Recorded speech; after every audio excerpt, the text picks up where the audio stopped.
In contrast to the Demihumans' fish-scale formation, the humans had chosen to divide into two columns. The left flank was composed of 30,000 men from the south and 10,000 men from the Liberation Army, for a total of 40,000. The remaining 55,000 members of the Liberation Army made up the right flank, and together they formed something like a crane wing formation.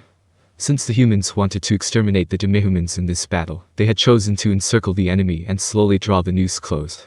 The Demihumans, on the other hand, had chosen a formation that emphasized penetrating power, though whether it was in order to break out of the encirclement or to slaughter as many humans as possible in a melee, remained to be seen. Finally, Nia and the others were placed in charge of protecting the engineers who were setting up camp for them, in a detached unit that was some distance away from the battlefield. This was less an order from Caspian than a request, which meant that they had practically been allowed the run of the place. They could even neglect their duty to protect the engineers with no consequences, which meant that the leadership of the Holy Kingdom had essentially relinquished all command authority over them. Surely enough, the reason for that was because of Shizu's presence. While Nia was nominally in command, the fact that she traveled with Shizu, who was practically a citizen of the Sorcerer's Kingdom, meant they could not order her around as they wished. A member of the Holy Kingdom's royalty issuing a command to a minion of the Sorcerer King might end up becoming a casus belli. Nia very much wanted to ask why they were doing things differently after Shizu had done so much during the attack on Kalinsha. However, the arrival of the southern nobles had changed the reception she had gotten. This was because they could not simply consider the present, but future events in mind as well. As Nia and the others formed up, they watched the distant battlefield. That said, they were far enough away that they did not feel the tension of being on the battlefield, because the bloodlust from there could not reach this place. The sound of the engineers pounding stakes with their mauls sounded very tranquil. Are they still looking at each other? When will it start? The situation grows worse for us as time passes. Well, I feel we ought to make the first move. Beldrin had answered Shizu's question. The darkness of night was the Demihumans' ally. While one could see clearly in a plain as long as there was moonlight, the sky was clouded over. There was no doubt that the Demihumans would be a very tricky opponent if they attacked under these circumstances. That was because the camp they were building now was not very sturdy. Therefore, the humans should have made their move before nightfall. Besides, they had a massive advantage in numbers, so if they could achieve a complete victory here, they might be able to ruin Jeldabaoth's scheme. In other words, the Holy Kingdom would be freed from this long torment. There was no reason not to advance. Nia also hoped that the fighting would end here. That way, nothing else would bind Nia. She could throw her full strength into searching for the Sorcerer King. Nia looked up. Her keen hearing had picked up a mighty shout and the thunder of many people running. Beldrin seemed to have heard it a moment later, because he quietly said, "It's begun." Nobody knew how these two armies, which numbered over 100,000 strong when totaled together, would move, or how they would clash. The plains where the Demihumans waited were flat, with no high ground from which they could overlook the battlefield. This should have been their cue to set up a watchtower, but they did not have such a structure in their camp. What now? Our mission is to stay here and protect them. Let's focus on completing it. It was practically impossible for the tremendously outnumbered Demihuman army to break through the human forces and reach this place. Keeping Shizu their strongest fighting force, here was a good political move, but it was a poor military move. If they placed her on the front lines, it would greatly diminish the losses to the Holy Kingdom's forces. Everyone understood that, but nobody could actually do it. That was because they wanted to avoid building Shizu's reputation even further. What a senseless waste of lives, Nia thought, but wild horses could not have torn the words from her. 30 minutes later, there were cheers from the right flank. It was not just Nia and her keen ears which picked it up. The cries of joy were loud enough that they reached the ears of everybody in Nia's squad. They must have scored quite the victory if they could be heard over such a great distance. 10 minutes after that, a messenger from the battlefield loudly announced what had happened. Captain Remedios Custodio of the Paladin Corps reports that she has just defeated the enemy commander, one of Jeldabaoth's henchman demons, the Scale Demon. The messenger left after relaying that message. Nia began to wonder if it was actually true. No, it was probably true that Remedios had defeated a demon. But was that demon really one of Jeldabaoth's henchmen? Nia knew very well the power of the demon she and Shizu had fought in Kalinsha. She did not think that Remedios could have beaten it. Is the captain strong enough to beat something like that? Or could it be some kind of double? If I don't ask Senpai. Shizu-senpai, I have a question. How strong is that Scale Demon? Enough that the captain could beat it. But the circlet was stronger, right? The existence of strong demons implies that there are weak demons. The Scale Demon is one of the weaker ones. I see. Nia was relieved. 2 of the henchman demons which had entered this country had already been defeated. Well, that left the great demon in the hills. There was no point thinking about that one. The country's safe now. Since the enemy commander's dead, the Demihuman army ought to break up. According to the prince's plan, everything should be over. There was a wistful look on Beldrin's face, because he had lost the chance to avenge himself with his own hands. Still need to hunt down the stragglers. That's right. I expected nothing less of you, Shizu-sama. As Beldrin answered, his joyful expression suddenly froze. The left wing, right in the middle of the noble forces, in fact, suddenly sprouted a pillar of flame. The roaring inferno was high enough that they could see it clearly even from this distance, and it looked like it would scorch the sky.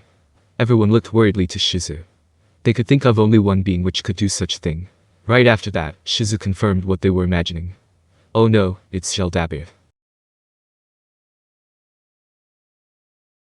Captain Remedio's Custodio of the Paladin Corps reports that she has just defeated the enemy commander, one of Jaldabaoth's henchman demons, the Scale Demon. The right wing exploded into cheers as they heard what Caspin's messenger had told them. Marquis Bedipo's face lit up with a smile. Phew, haha. She did it. She took down the enemy general. Whatever that woman's brains might be like, her swordsmanship is first-rate. That ought to weaken the enemy's momentum. I order everyone to force them back and kill every last one of those demihumans. Let none survive. Yes, sir. The soldiers spread out immediately upon receiving the Marquis's orders. Truly splendid, Marquis-sama. We are truly fortunate that the commander of the unit facing us in this battle, in the same battle as us, has been eliminated. Count Cohen, a man who was held in quite high regard in his faction, was all smiles as he said so. Indeed it is, Count. Now we're a step ahead of them.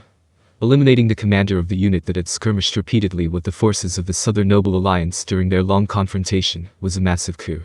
It was undoubtedly a significant card they could play when negotiating with the other Southern nobles. Compared to Remedio's Custodio, her sister Keller Custodio had left far more bitter memories in their minds. However, this was an achievement that could wipe that hatred away. In addition, this was also a feather in the cap for Caspin. Simply put, if he managed to survive until the end, the position of the next Holy King was practically his. Even the remaining Southern nobles with any power would not be able to complain about it, and with the Marquis's own complete support, there would be no problems at all. If there were any uncertain elements in this scenario, that would be the other members of the royal family. There would be no problems if all of them were dead.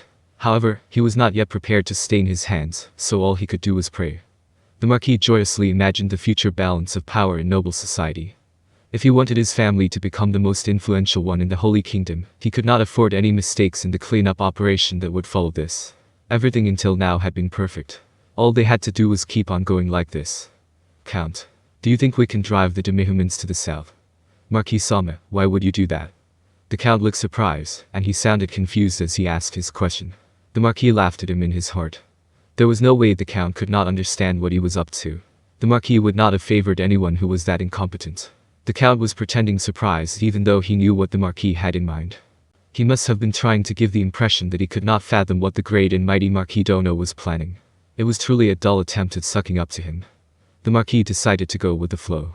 If he made the Count believe he could be that easily manipulated, it would be easier to use him. Are you listening? The demihumans are an excellent tool to weaken the nobles who aren't of our faction. He raised a finger, adopting the air of an old man who could not resist the urge to explain himself.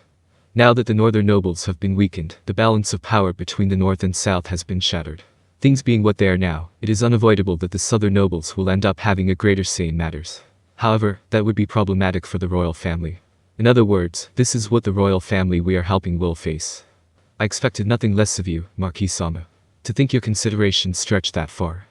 The flattery was blatant at this point, but the Count still delivered it with a joyful tone and a loud voice. Indeed. Nothing would be better than if they would ravage the lands of the nobles who did us no good. As he watched the Count look around worriedly, the Marquis stroked his beard and thought, this man really is a good actor. Relax, Count. We are surrounded by trustworthy people. Word will not get out. Besides, who would believe it? Is that so? But, there are too many uncertain elements if we simply let the demihumans flee to the south. In that case, why not press them to their wits' end, and then forge a secret pact with the demihumans? Employing demihumans, then. Not a bad idea. Although the Count sounded like he was disgusted by the idea of using demihumans, that was probably acting too. He was the sort of man who would use everything he could until there was nothing left. Getting such an excellent man in his own faction was also to keep an eye on him.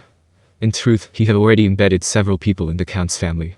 He had also used people from other factions, so he would not be found out even if one used charm spells. Count, would you go as well if there was a chance to make a deal with the demihumans? The Marquis was keenly aware that the Count was plotting all sorts of things behind those eyes of his. I don't really want to go, but if you intend to go, then I would certainly accompany you, Marquis-sama. He was probably doing this so he could say the Marquis said so, and thus obtain a trump card to use against the Marquis. However, just going there with him would tar him with the same brush. It was too feeble to be used as a trump card. Is that so? Then should we not tell His Highness to stop attacking the demi-humans? There's no need to sacrifice more people in fighting. After this, we shall achieve victory at the negotiation table. It is as you say, Marquis Sama.